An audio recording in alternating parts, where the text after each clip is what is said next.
Bienvenue à tous les utilisateurs et utilisatrices du cours en ligne de Sciences et technologies de secondaire 3 du Collège Sainte-Anne de la Chine. Alors, dans cette capsule, nous allons fournir les réponses et les explications nécessaires aux questions 1 à 15 du module 4, partie 2, portant sur l'anatomie et la physiologie du cœur. Alors, commençons par les parties du cœur. Commençons par la circulation dans le cœur.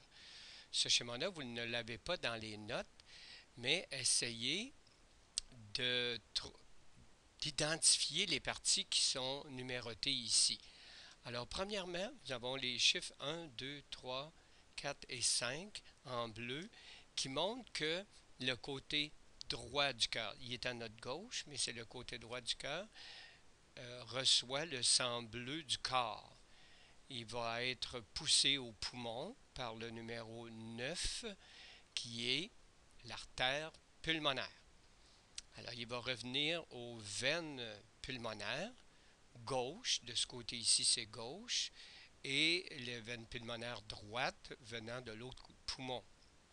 Il va arriver dans l'oreillette gauche, ventricule gauche, il va être poussé ensuite dans tous les gros vaisseaux du corps, dont les artères. La principale artère, c'est l'aorte.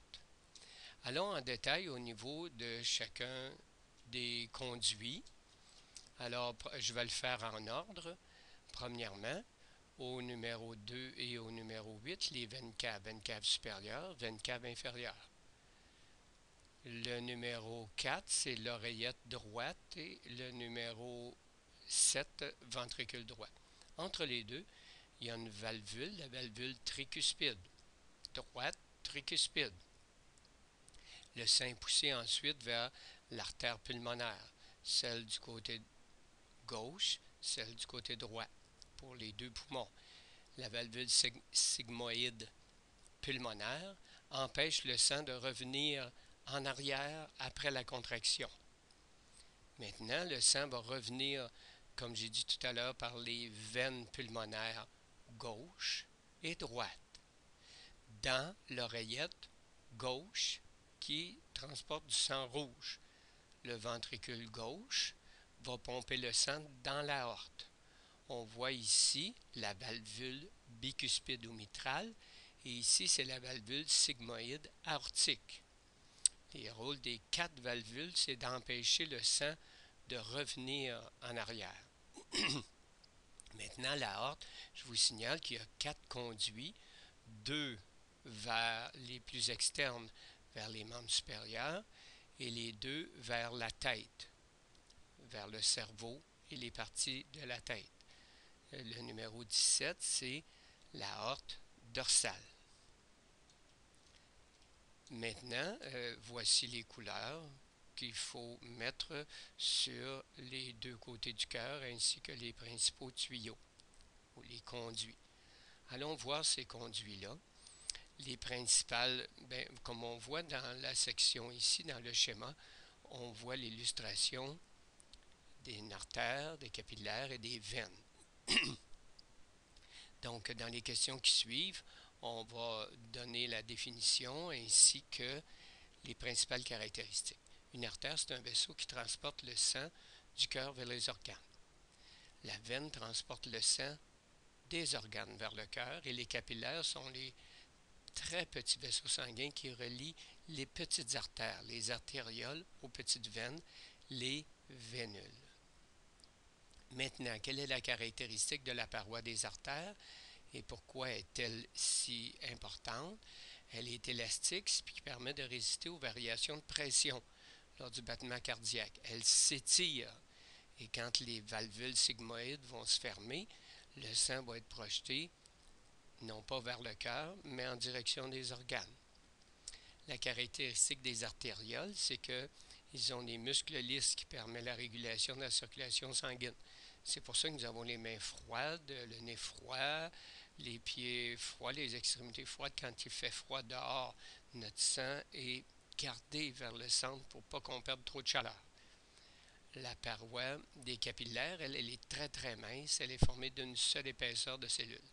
Évidemment, pourquoi? C'est pour faciliter la diffusion de l'oxygène et des nutriments du sang vers les cellules et le retour des déchets dans le sang. Les veines sont non élastiques, mais plus minces que celles des artères. Celles qui sont en dessous du cœur, comme la question numéro 10, possèdent des valvules. On les voit ici, là, les valvules qui empêchent le sang de retourner à l'arrière. Il faut qu'il monte vers le cœur. Maintenant, quelles sont la couleur du sang qui circule dans ces conduits? Alors, l'aorte, c'est rouge. Veine cave supérieure, bleu, ainsi que l'artère pulmonaire. C'est la seule artère du corps dans laquelle circule le sang bleu. Veine pulmonaire, c'est les seules veines dans lesquelles le sang circule rouge. Les artères coronaires, celles qui nourrissent le cœur, évidemment, sont rouges. Et la veine cave inférieure, qui ramène le sang du côté droit du cœur, est bleue.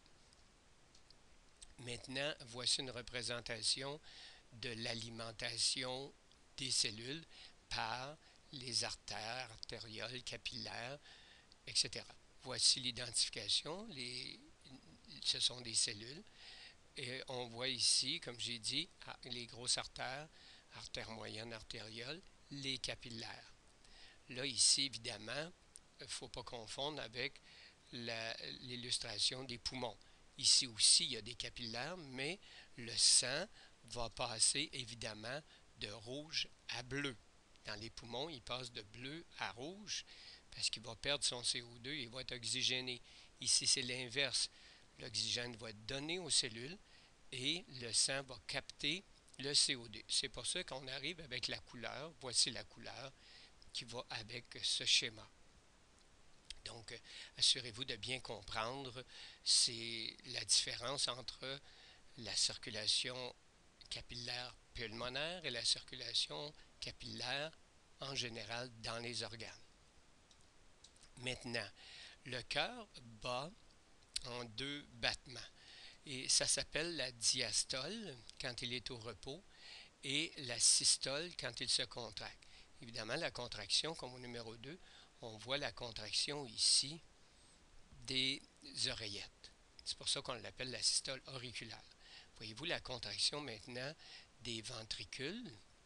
Alors, quand le ventricule va se contracter, les valvules tricuspides, bicuspides de ce côté-là, tricuspides vont se fermer. Par contre, à la fin de la systole ventriculaire, le sang va être rendu dans l'aorte. Je ne sais pas si vous êtes capable de voir que l'aorte ici, celle-ci, est plus large que celle-ci, parce que là, à cause de son élasticité, elle va s'élargir. Ça, c'est bien important. On voit aussi à peine, mais quand même, on voit que c'est plus large. L'artère pulmonaire est plus large un petit peu aussi. Alors maintenant, décrivons ces 2 mouvements du cœur. La diastole, les 4 cavités du cœur sont au repos. Les valvules auriculo-ventriculaires s'ouvrent et laissent passer le sang vers les ventricules. Pendant la systole auriculaire, les oreillettes se contractent et remplissent les ventricules. Pendant la systole ventriculaire, au début, le ventricule se contracte et pousse le sang dans les artères pulmonaires et l'aorte. La pression causée provoque la fermeture des valvules auriculo-ventriculaires. Attention, ici, ce n'est pas le même mot, mais on parle de valvule auriculo-ventriculaire droite, ce qui correspond à la tricuspide, et la gauche correspond à la bicuspide.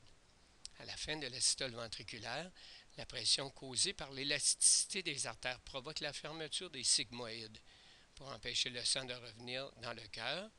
Et ce qui sera étudié lors de la prise de pression, là, on va dire qu'il va y avoir une pression systolique, une pression diastolique, durant le temps que le cœur va se reposer.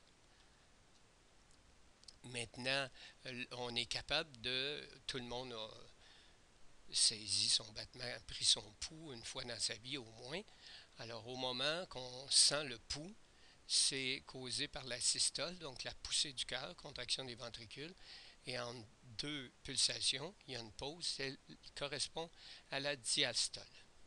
Alors, bonne étude pour cette section et à la prochaine.